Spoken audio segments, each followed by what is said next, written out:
Почитувани, криминалното владење на Никола Груевски целосно се пресликало и на локално ниво во Прилеп.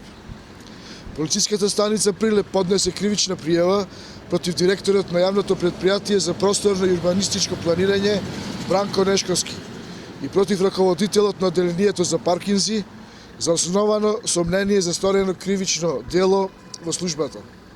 Имено почнувајќи од 2008 година до денес, пријавените го прикривале точниот број на подигнати возила од страна на така наречената Пајак служба. Пајакот кренал поголем број на возила од оно што е евидентирано во службата. Според полицијата, само за 4 месеци, во периодот од 1 јануари до 23 април 2016 година, го штетиле буџетот на јавното предпријатие и буџетот на граѓаните на општина Прилеп за 384.872 денари. Каде завршувале овие средства? Во приватните џебови или во касата на ДПМНЕ? Дали со овие украдени пари од граѓаните на општина Прилеп ќе се финансира и кампањата на Груевски во Прилеп? Дали партиските активисти на ДПМНЕ биле повластени и не плаќале казни за подигнување на возилата, додека обичните граѓани плаќа огромни суми и казни за Пајакот?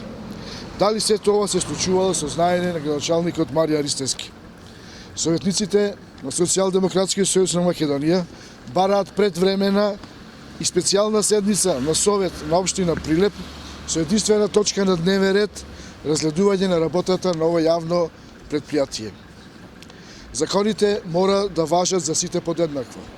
Секој што се огрешил пред законот и крадел од парите на граѓаните треба да одговара и ќе одговара.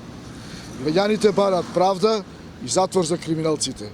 Затоа, на 11 декември 2016 година, граѓаните масовно ќе гласаат за бројот 4.